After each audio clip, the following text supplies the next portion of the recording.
Hello दोस्तों, स्वागत है आपका अपने YouTube चैनल कामयाब एजुकेटर में।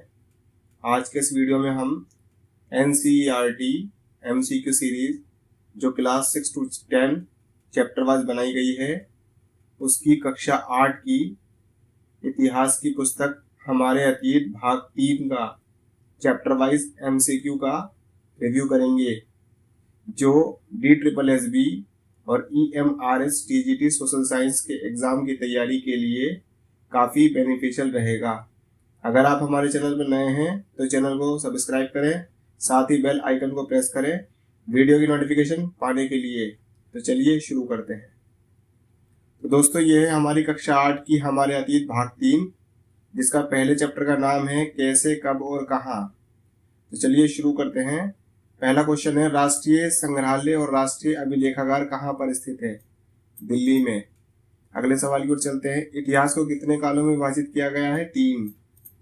अगले सवाल की तरफ बढ़ते हैं, जेम्स मिल ने भारत के इतिहास को किन 3 कालखंडों में बांटा है? सभी। अगले सवाल की ओर बढ़ते हैं, ब्रिटिश भारत का अंतिम वायसराय कौन था? Lord Mountbatten.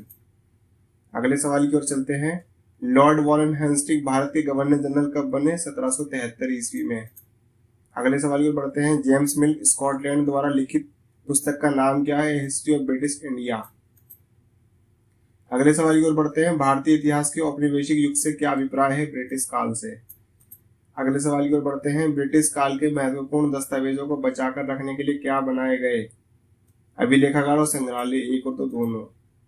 अगले सवाल की ओर बढ़ते हैं, 1817 में भारत के इतिहास को हिंदू, मुस्लिम तथा ब्रिटिश नामक 3 कालखंडों में बांटने वाला स्कॉटलैंड का दार्शनिक कौन था? तो उसका नाम था जेम्स मिल। अगले सवाल की ओर बढ़ते हैं, अंग्रेजी काल में जनगणना के माध्यम से निम्न जानकारी प्राप्त की जाती है? उपरोक्त सभी। अगले सवाल की ओर बढ़ते हैं, देश का शासन अच्छी तरह चलाने के लिए अंग्रेजों ने किस बात को विशेष महत्व दिया? सर्वेक्षण। अगले सवाल की ओर बढ़ते हैं, 1817 में भारत के इतिहास को हिंदू, मुस्लिम तथा ब्रिटिश नामक 3 कालों में बांटने वाला स्कॉटलैंड का दार्शनिक कौन था? उसका नाम था जेम्स मिल। अगले सवाल की ओर बढ़ते हैं, भारत में अंग्रेजी शासन को किस नाम से जाना जाता है? औपनिवेशिक युग। अगले सवाल की ओर बढ़ते हैं, एक वक्त में इतिहासकार किस चीज के जादू में खोए हुए होते हैं? तारीख। अगले सवाल की ओर बढ़ते हैं, कुछ लोगों की इतिहास के बारे में क्या धारणा है कि इतिहास बहुत उबाऊ है? अगले सवाल की ओर बढ़ते हैं, रॉबर्ट क्लाइव ने किसे हिंदुस्तान के नक्शे तैयार करने का काम सौंपा? James Rennell. अगले सवाल की ओर बढ़ते हैं, भारत के प्रथम गवर्नर जनरल कौन थे? तो वॉरेन हेस्टिंग्स। अगले सवाल की ओर बढ़ते हैं, भारत के अंतिम वायसराय कौन थे? Lord Mountbatten.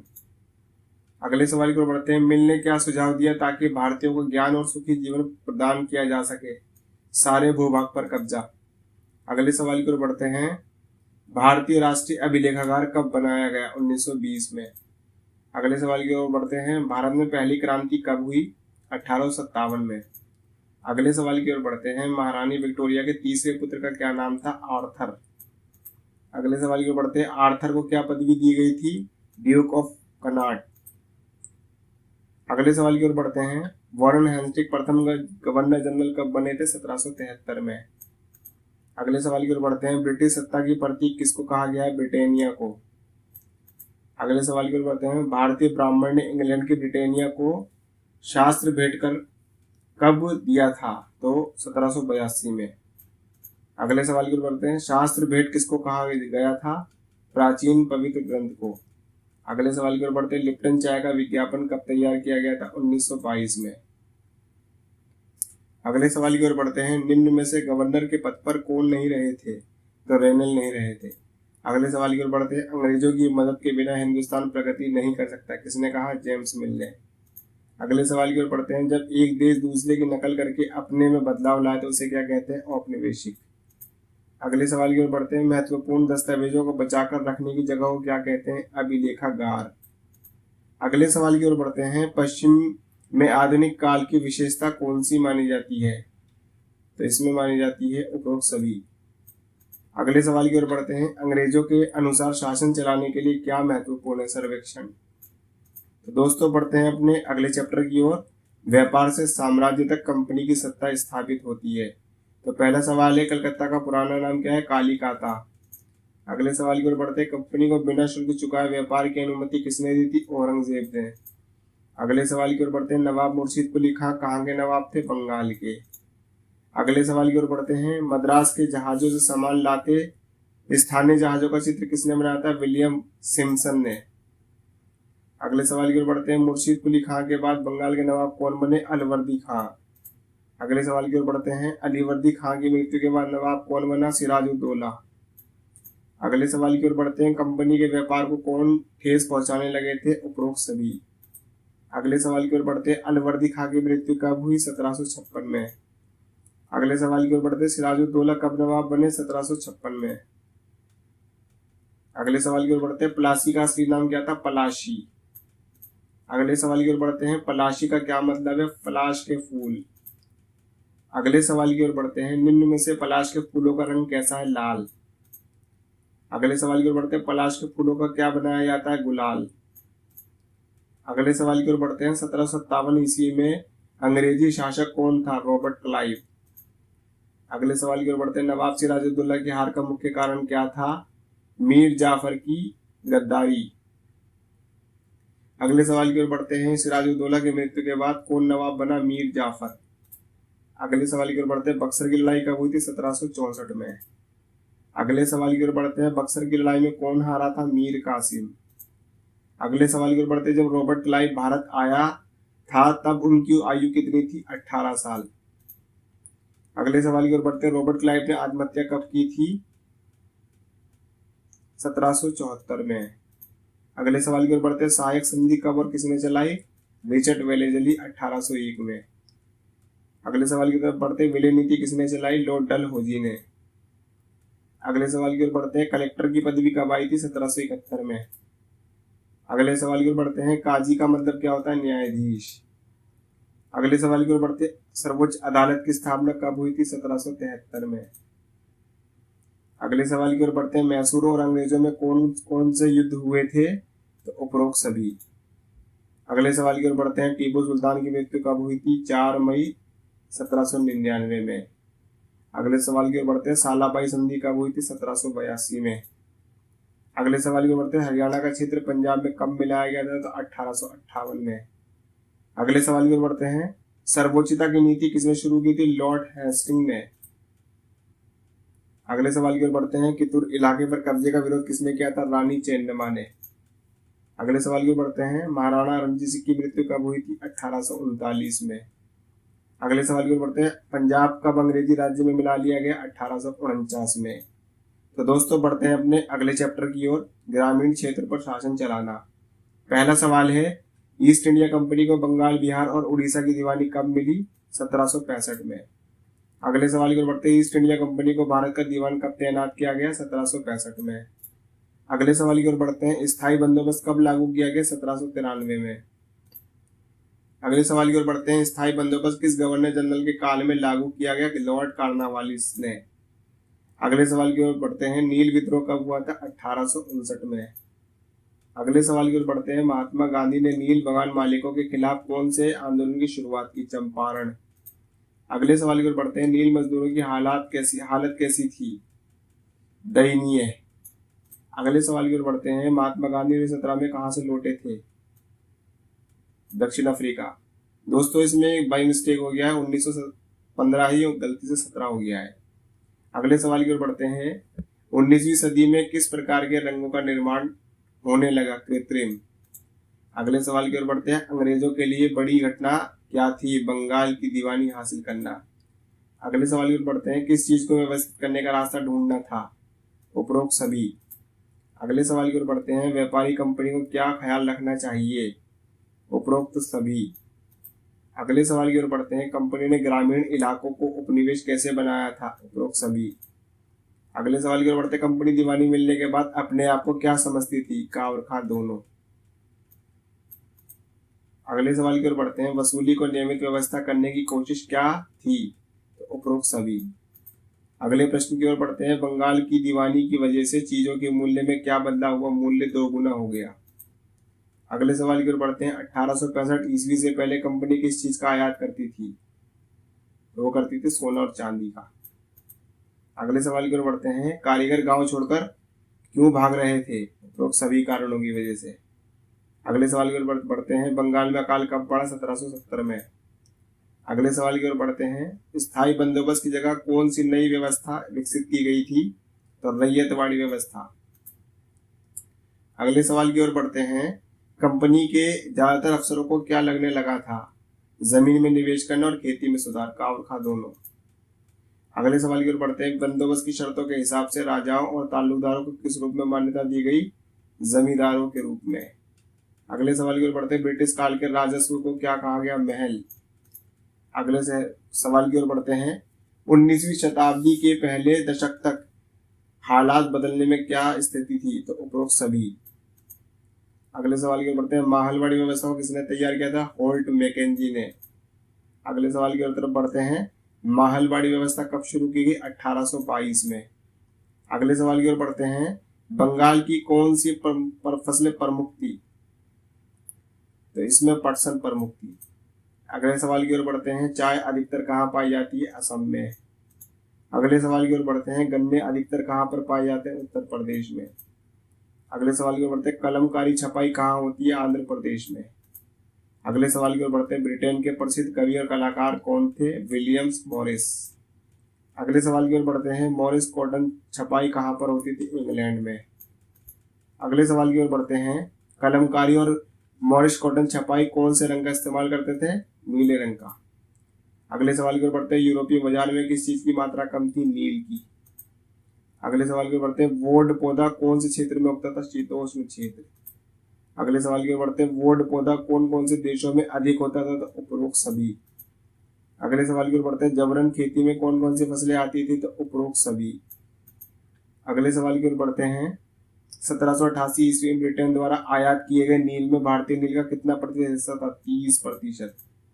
अगले सवाल की ओर बढ़ते हैं, 1810 ईस्वी में ब्रिटेन द्वारा आयात किए गए नील में भारतीय नील का कितना प्रतिशत हिस्सा था? तो 95%।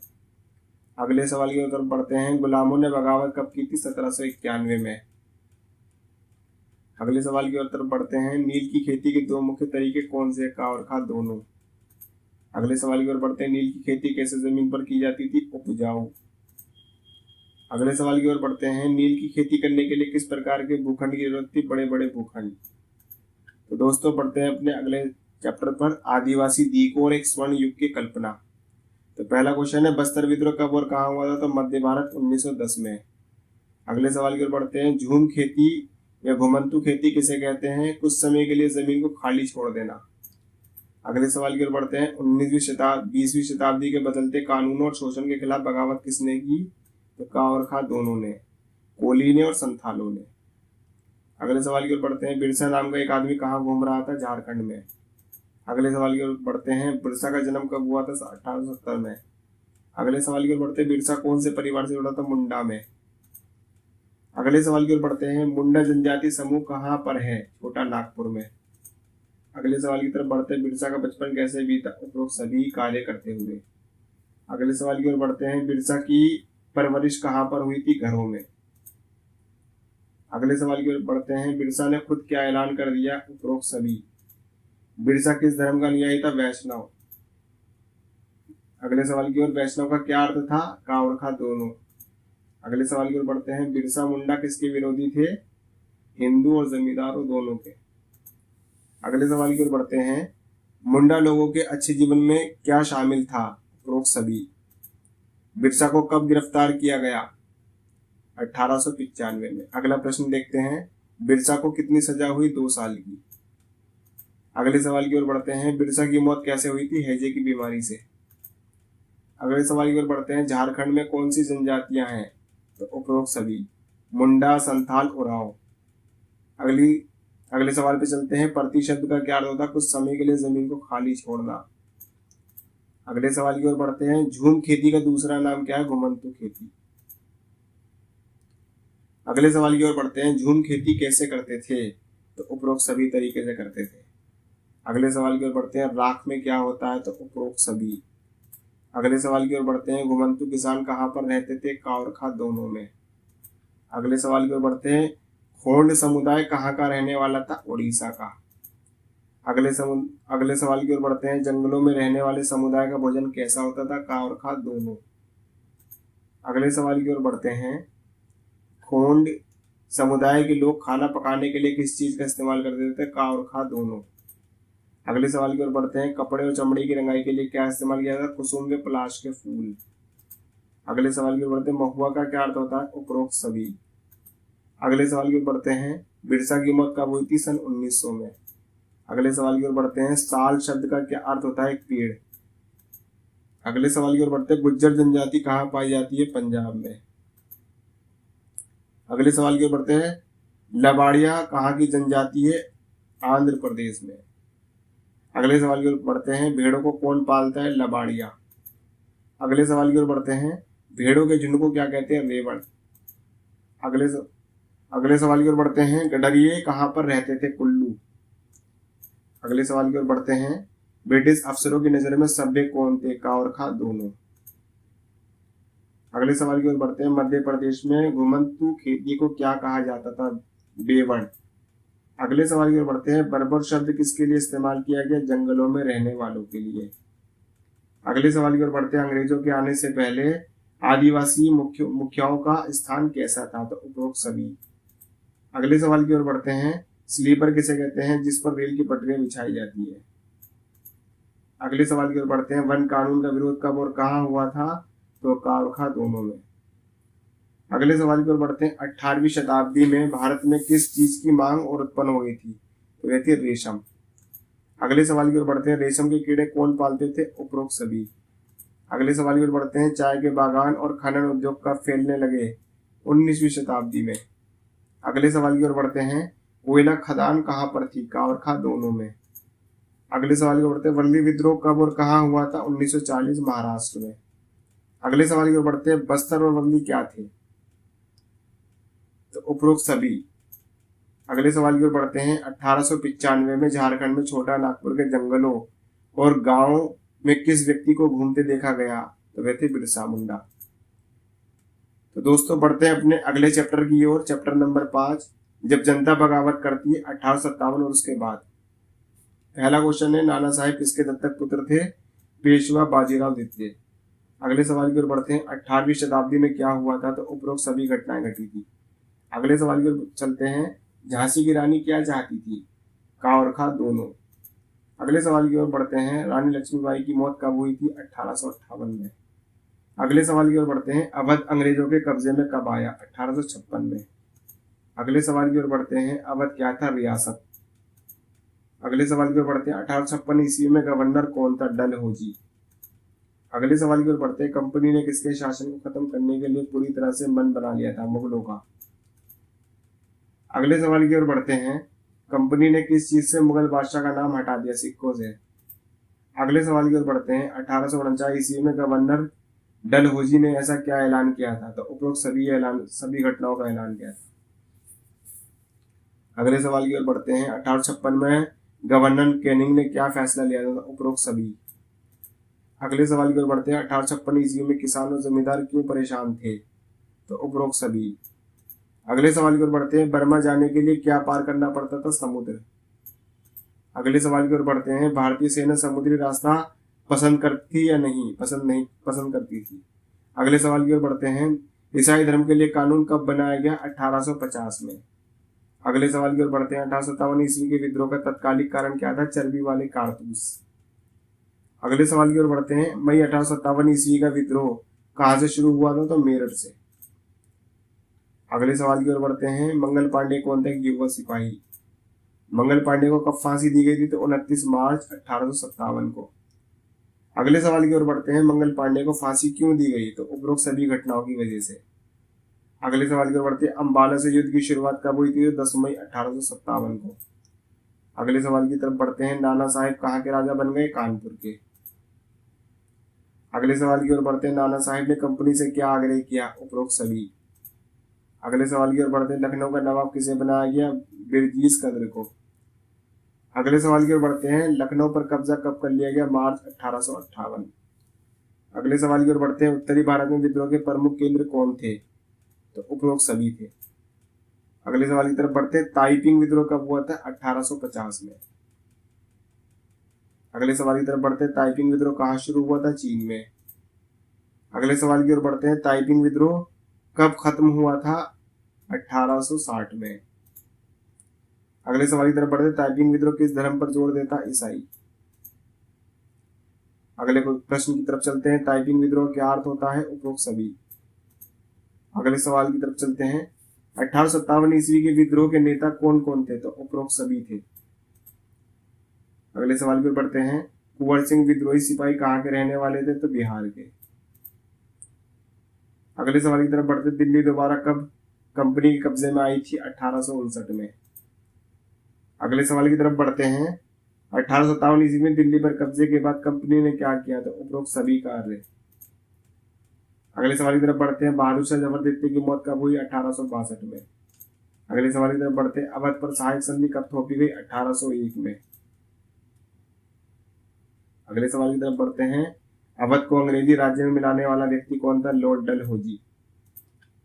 अगले सवाल की तरफ बढ़ते हैं, बहादुर शाह जफर के अंतिम मुगल बादशाह होने की घोषणा की लॉर्ड कैनिंग ने। अगले सवाल की तरफ बढ़ते हैं, कंपनी के सैनिकों के लिए समुद्र पार जाने संबंधी कानून कब पास हुआ था? 1856 में। अगले सवाल की तरफ बढ़ते हैं, 1857 के विद्रोह की शुरुआत कब हुई? 10 मई को। अगले सवाल की तरफ बढ़ते हैं, अंग्रेजी शासन के विरुद्ध पहला भारतीय विद्रोह हुआ था 1857 में। अगले सवाल की तरफ बढ़ते हैं, 1857 के विद्रोह में निम्न को देश का बादशाह घोषित किया गया? बहादुर शाह जफर को। अगले सवाल की तरफ बढ़ते हैं, 18वीं सदी के मध्य से ही किनकी ताकत छिनने लगी थी? तो उपरोक्त राजाओं और नवाबों की। अगले सवाल की तरफ बढ़ते हैं, गवर्नर जनरल कैनिंग ने फैसला कब किया कि बहादुर शाह जफर आखिरी मुगल बादशाह होंगे? 1856 में। अगले सवाल की तरफ बढ़ते हैं, सबसे पहले विद्रोह किसने किया? सेना ने। अगले सवाल की तरफ बढ़ते हैं, भारत की पहली क्रांति कब हुई थी? 1857 में। अगले सवाल की तरफ बढ़ते हैं, कौन से सैनिक को फांसी देने के विद्रोह भड़क उठा था? मंगल पांडे। अगले सवाल की तरफ बढ़ते हैं, प्रमुख सैनिक छावनी कहाँ थी? अंबाला में। अगले सवाल की तरफ बढ़ते हैं, अंबाला में क्रांति की शुरुआत कब हुई? 10 मई 1857 में। अगले सवाल की तरफ बढ़ते हैं, बहादुर शाह जफर और उनकी पत्नी बेगम जीनत को कौन सी जेल में भेजा गया था? रंगून जेल। अगले सवाल की तरफ बढ़ते हैं, बहादुर शाह की मृत्यु कब हुई? 1862 में। अगले सवाल की तरफ बढ़ते हैं, 1858 में कौन सा राज्य अंग्रेजों के कब्जे में चला गया? लखनऊ। तो दोस्तों बढ़ते हैं अपने अगले चैप्टर की ओर, देशी जनता को सभ्य बनाना, राष्ट्र को शिक्षित करना। तो पहला क्वेश्चन है, टिस्को कारखाना किस नदी के किनारे पर स्थित है? स्वर्णरेखा। अगले सवाल की तरफ बढ़ते हैं, प्रथम विश्व युद्ध कब हुआ? 1914 में। अगले सवाल की तरफ बढ़ते हैं, 17वीं शताब्दी में भारत के पश्चिमी तट को प्रमुख बंदरगाह कौन सा था? सूरत। अगले सवाल की ओर बढ़ते हैं, स्प्रिंग जेनी मशीन का आविष्कार किसने किया? जेम्स वॉट ने। अगले सवाल की ओर बढ़ते हैं, किस उद्योग के पनपने के बाद ब्रिटेन दुनिया का कारखाना कहलाने लगा? लोहा और इस्पात उद्योग। अगले सवाल की तरफ चलते हैं, कैलिको शब्द किससे निकला है? कालीकट से। अगले प्रश्न की ओर चलते हैं, यूरोपीय व्यापारी धान को क्या कहते थे? Piece goods. अगले सवाल की तरफ बढ़ते हैं, एक प्रकार का छापेदार सूती कपड़ा कौन सा था? तो उपरोक्त सभी। अगले सवाल की तरफ बढ़ते हैं, रिचर्ड ऑकराइट ने वाष्प का इंजन का आविष्कार कब किया? 1786 में। अगले सवाल की तरफ बढ़ते हैं, बुनकरी के लिए बंगाल का प्रसिद्ध समुदाय कौन सा था? तांती। अगले सवाल की तरफ चलते हैं, धोकनी किस प्रकार का यंत्र है? हवा फेंकने का। अगले सवाल की तरफ बढ़ते हैं, प्राचीन भारत में कपड़ों के उत्पादन के प्रमुख केंद्र कौन कौन से थे? तो उपरोक्त सभी। अगले सवाल की तरफ बढ़ते हैं, ब्रिटेन को किस अवधि में दुनिया का कारखाना कहा जाता था? 1850 में। अगले सवाल की ओर बढ़ते हैं, इंग्लैंड में किस वस्तु के प्रयोग पर कैलिको अधिनियम लगाया गया? सूती कपड़ों पर। अगले सवाल की तरफ बढ़ते हैं, गोदाम को ओरांग किस भाषा में कहा जाता था? फारसी में। अगले सवाल की तरफ बढ़ते हैं, भारत में पहली सफल सूती कपड़ा मिल की स्थापना कब शुरू हुई? 1854 में। अगले सवाल की तरफ बढ़ते हैं, टीपू सुल्तान की तलवार किस धातु की बनी थी? Woods steel. अगले सवाल की ओर बढ़ते हैं, देश में सबसे पहले इस्पात कारखाना कहाँ पर स्थापित किया गया? जमशेदपुर। अगले सवाल की तरफ बढ़ते हैं, वाष्प इंजन का आविष्कार किसने किया था? रिचर्ड ऑकराइट ने। तो दोस्तों बढ़ते हैं अपने अगले चैप्टर की ओर, महिलाएं, जाति एवं सुधार। तो पहला क्वेश्चन है, राजा राम मोहन राय की मृत्यु कब हुई? 1833 में। अगले सवाल की तरफ बढ़ते हैं, राजा राम मोहन राय का जन्म कब हुआ? 1772 में। अगले सवाल की तरफ बढ़ते हैं, किसने प्रयासों से सती प्रथा पर पाबंदी लगाई गई थी? तो राजा राम मोहन राय के प्रयासों से। अगले सवाल की तरफ बढ़ते हैं। ब्रह्म समाज की स्थापना कब की गई? 1830 में। अगले सवाल की तरफ चलते हैं। सती प्रथा पर रोक कब लगाई गई? 1829 में। अगले सवाल की तरफ बढ़ते हैं। विधवा विवाह की अनुमति का कानून किसके प्रयास से हुआ? ईश्वरचंद्र विद्यासागर। अगले सवाल की तरफ बढ़ते हैं। विधवा विवाह की अनुमति का कानून कब पास किया गया? 1856। अगले सवाल की तरफ चलते हैं। परमहंस मंडली का गठन कब और कहाँ हुआ? 1840 मुंबई में। अगले सवाल की ओर बढ़ते हैं। आर्य समाज के संस्थापक कौन थे? स्वामी दयानंद सरस्वती। अगले सवाल की तरफ बढ़ते हैं। स्वामी दयानंद ने आर्य समाज की स्थापना कब की? 1875 में। अगले सवाल की तरफ बढ़ते हैं। बाल विवाह निषेध अधिनियम कब पारित किया गया? 1929 में। अगले सवाल की तरफ बढ़ते हैं। सतनामी आंदोलन किसने चलाया? घासीराम ने। अगले सवाल की तरफ बढ़ते हैं। परमहंस मंडली का उद्देश्य निम्नलिखित में से क्या था? जाति व्यवस्था को समाप्त करना। अगले सवाल की तरफ बढ़ते हैं। किन परिवारों में आज भी लड़कियों की स्थिति बेहतर नहीं है? गरीब। अगले सवाल की तरफ चलते हैं। ब्रह्म समाज के संस्थापक कौन थे? राजा राम मोहन राय। अगले सवाल की तरफ चलते हैं। प्रार्थना समाज की स्थापना कब हुई? 1867 में। अगले सवाल की तरफ बढ़ते हैं। रामकृष्ण मिशन के संस्थापक कौन थे? स्वामी विवेकानंद। अगले सवाल की तरफ चलते हैं। रुई किन पौधों से प्राप्त होता है? कपास। अगले सवाल की तरफ चलते हैं। व्यापार एक महाजनी से जुड़ी जाति क्या कहलाती है? तो वह कहलाती है वैश्य। अगले सवाल की तरफ चलते हैं। आर्य समाज की स्थापना कब हुई? 1875 में। अगले सवाल की तरफ बढ़ते हैं। ज्योतिबा राय फूले का जन्म कब हुआ? 1827 में। अगले सवाल की तरफ बढ़ते हैं। अमेरिकी क्रांति कब हुई? 1776 में। अगले सवाल की तरफ बढ़ते हैं। पूना में एक विधवा गृह की स्थापना किसने की? पंडिता रमाबाई ने। अगले सवाल की तरफ चलते हैं। अलीगढ़ आंदोलन किसने चलाया? सर सैयद अहमद खान ने। तो दोस्तों इस चैप्टर में आगे DSSB के एग्जाम में कुछ प्रश्न भी पूछे गए हैं, हम उनका भी रिव्यू करते हैं। तो चलिए शुरू करते हैं। किस साल ब्रिटिश संसद ने ईस्ट इंडिया कंपनी से शक्ति का हस्तांतरण ब्रिटिश क्राउन महारानी को दिया था? ये प्रश्न TGT फीमेल 16 अक्टूबर 2018 शिफ्ट फर्स्ट में आया था 1858 में। अगले सवाल को देखते हैं। अंग्रेजों द्वारा बनाई गई किस नीति ने झांसी की रानी लक्ष्मीबाई को विद्रोही बना दिया? तो हड़प नीति के द्वारा। अगले सवाल की तरफ चलते हैं। किस वर्ष अंग्रेजों द्वारा शस्त्र अधिनियम और देसी प्रेस अधिनियम वर्नाकुलर प्रेस एक्ट पारित किया गया? 1878 में। अगले सवाल की तरफ चलते हैं। Poverty and un British rule in India किताब किसने लिखी थी? ये पुस्तक भारत में ब्रिटिश शासन के असर पर एक गंभीर जानकारी प्रस्तुत करती है। तो ये लिखी थी दादा भाई नौरोजी ने। अगले सवाल की तरफ बढ़ते हैं। 1905 में अंग्रेजों द्वारा बंगाल को विभाजित किया गया था। उस विभाजन के लिए निम्नलिखित में से कौन सा वायसराय जिम्मेदार था? तो इसमें जिम्मेदार था लॉर्ड कर्जन। अगले सवाल की तरफ बढ़ते हैं। उस दिन की पहचान करें जिस दिन महात्मा गांधी ने भारत से रोलट अधिनियम का अहिंसापूर्ण विरोध के रूप में मनाने का आह्वान किया था। इस दिन का मतलब अपमान और प्रार्थना और हड़ताल का दिन था। वह था 6 अप्रैल 1919। अगले सवाल की तरफ चलते हैं। भगत सिंह ने जैसे क्रांतिकारी राष्ट्रवादियों ने 1928 में दिल्ली में फिरोजशाह कोटला में HSRA की स्थापना की। HSRA का पूरा नाम क्या है? तो हिंदुस्तान सोशलिस्ट रिपब्लिक एसोसिएशन। अगले सवाल की तरफ चलते हैं। स्वतंत्रता के लिए राष्ट्रीय आंदोलन में महिलाओं की हिस्सेदारी से भारत के स्वतंत्रता संग्राम को काफी बढ़ावा मिला। ऐसी कर्नाटक की एक महिला जिसने भाषण दिए, कताई सिखाई और प्रभात फेरी का आयोजन किया, उसका नाम क्या था? तो उनका नाम था अंबाबाई। अगले सवाल की तरफ बढ़ते हैं। सिपाही विद्रोह का तत्कालिक कारण क्या था? तो वे थे ग्रीस लगे कारतूस, चर्बी वाले कारतूस। और इस चैप्टर का आखिरी प्रश्न। 3 जुलाई 1857 की शाम विद्रोहियों ने बरेली से यमुना नदी पार करके दिल्ली में प्रवेश किया और अंग्रेजों पर हमला किया।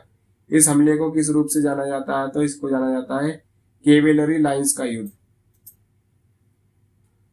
तो दोस्तों ये था हमारा कक्षा 8 की इतिहास, हमारे अतीत भाग 3 का MCQ रिव्यू। ऐसे ही DSSB और EMRS TGT सोशल साइंस से जुड़ी हुई MCQ सीरीज पाने के लिए आप हमारे चैनल को लाइक करें, शेयर करें। अगर आप हमारे चैनल पर नए हैं तो सब्सक्राइब करें और बेल आइकन को प्रेस करें ताकि नोटिफिकेशन आपको मिलते रहे। तब तक के लिए मिलते हैं अगले वीडियो में। धन्यवाद।